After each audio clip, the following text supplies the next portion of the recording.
Zoti Selimi, pas 2 ditësh duhet të mbahet kongresi i lëvizjes për reforma në PDSH. Si kanë vajtur punët deri tani dhe sa dega e Gostivarit është e përgatitur për ta mbështetur këtë kongres? Fillimisht do t'ju përmirësoj, do të mbahet kongresi i rregullt i Partisë Demokratike Shqiptare. Sa i përket pyetjes së ditë se si kanë vajtur punët në degën e Gostivarit, fillimisht ne para 6 muajsh filluam me aktivitetin politik në komunën e Gostivarit, ku një grup adhuruesish antarë të PDSH-s formuam këshillin nismëtar dhe u bashkangjitëm lëvizjes për reformën në PDSH. Formuam të gjithë këshillat nismëtar nëpër nëndegët e Gostivarit dhe fill pas asaj, pas një periudhe të caktuar, filluam me aktivitetin ose fazën e ditë, organizimin e të gjitha nëndegëve nëpër komunën e Gostivarit. Deri tani kemi arritur të formojmë, nëse marrim me përqindje, 95% të nëndegëve në komunën e Gostivarit. Mbajtëm kuvendin në komunën e Gostivarit, ku zgjodhëm kryetarin, zgjodhëm antarët e kuvendit qendror dhe delegatët e kongresit, që do të mbahet me datë 21 dhe 22 mars në Tetov në Pallatin e Kulturës. Më tha që kjo është një kongres i PDSH-s. Ne dim shumë mirë që PDSH e zoti Thaçi deri tani ka mbajtur një kongres. Megjithatë, po e lëm këtë anësh, është e drejta juaj si të doni ta cilësoni. Më intereson pak në këtë kuvend që është mbajtur në qytetin e Gostivarit, ju jeni zgjedhur kryetari degës lëvizjes për në Gostivar. Cila është bara që keni marrë? Normalisht është një obligim, përgjegjësi shumë e madhe, po besoj se me një aktivitet, me një bashkëpunim korrekt, të sinqert, ne do të arrijmë qëllimit, dal nga dal në mënyrë natyrore, do të arrijmë qëllimit që këtë obligim të cilën e kemi marrë, ta çojmë deri në fund. Cili është qëllimi? Qëllimi jonë është të gjithë këto padrejësi të cilën bëhen në politikën shqiptare,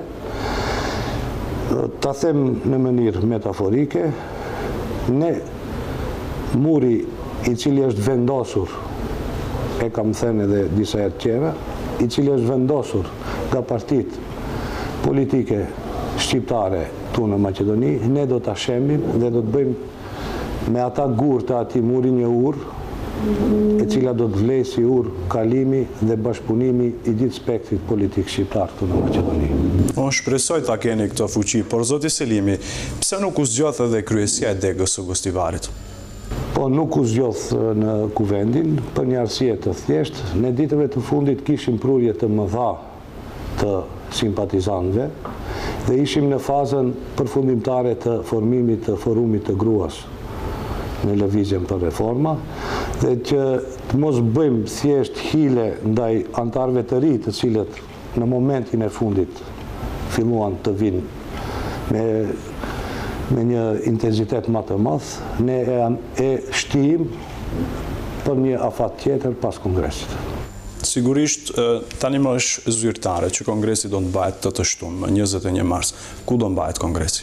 Kongresi do të mbahet në Tetov, të shtunën, me 21 dhe 22 mars, në Pallatin e Kulturës në Tetov. Kush do jetë përfaqësuesve të lëvizjes si mysafir i ftuar në këtë kongres?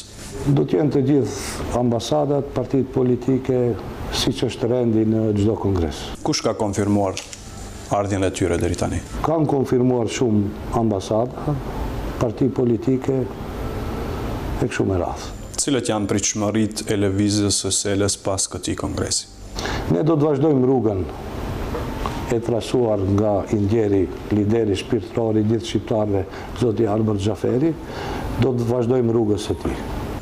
Rrugës së tij është edhe rruga e zotit Thaçi.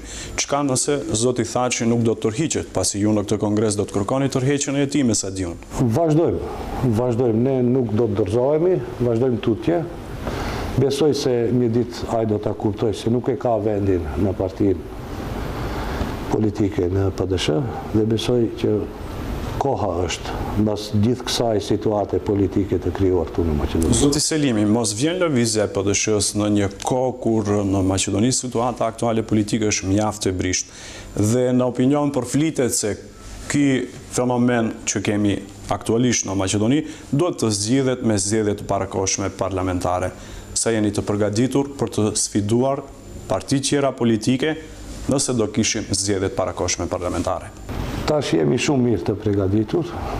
Besoj që pas kongresit do të merren vendime të tjera. Jemi shumë mirë, e them me plot përgjegjësi, për shkak se në terren dita ditës vetëm po rritena. Dhe besoj se do të konkurrojmë në çdo farë zgjedhjesh. Sa i përket situatës politike e cila ndodh në Maqedoni, e dim shumë mirë se ajo është mjaft zhgënjese për shqiptarët. Po nuk mund të them asgjë tjetër për shkak se disa sende dhe nuk varen nga ne shqiptarët. Ne jemi të gatshëm, do të jemi në çdo moment të gatshëm. Pikërisht pse nuk varen nga shqiptarët, ju pyeta, a do jeni ju ata të cilët do bëni që gjithçka të varet dhe nga shqiptarët, jo nga pala Maqedonës vetëm? Besoj se me bashkëpunim të gjithë spektrit opozitar shqiptar, me një bashkëpunim të sinqert, korrekt, transparent, ne do të arrijmë qëllimin gjithsesi. A ekziston ky bashkëpunim? Ekziston me RDK-n, kemi bashkëpunim mjaft korrekt. Kemi pas takime të përbashkëta me simpatizant. Besoj se është gjithçka korrekte,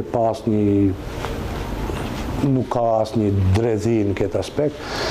Mendoj dhe jam thellë i bindur se me bashkëpunim të sinqert ne do të arrijmë qëllimit dhe ta ndalim këtë periudhë e cila është mjaft zhgënjese për ne shqiptarët këtu në Maqedoni. Zoti Selimi, ju falenderoj për bisedën, ishte kënaqësi dhe ju uroj shumë sukses, fillimisht në kongres e më pastaj në të gjitha çështjet tjera. Ju falenderoj edhe unë, kënaqësia e veçantë ishte edhe për mua.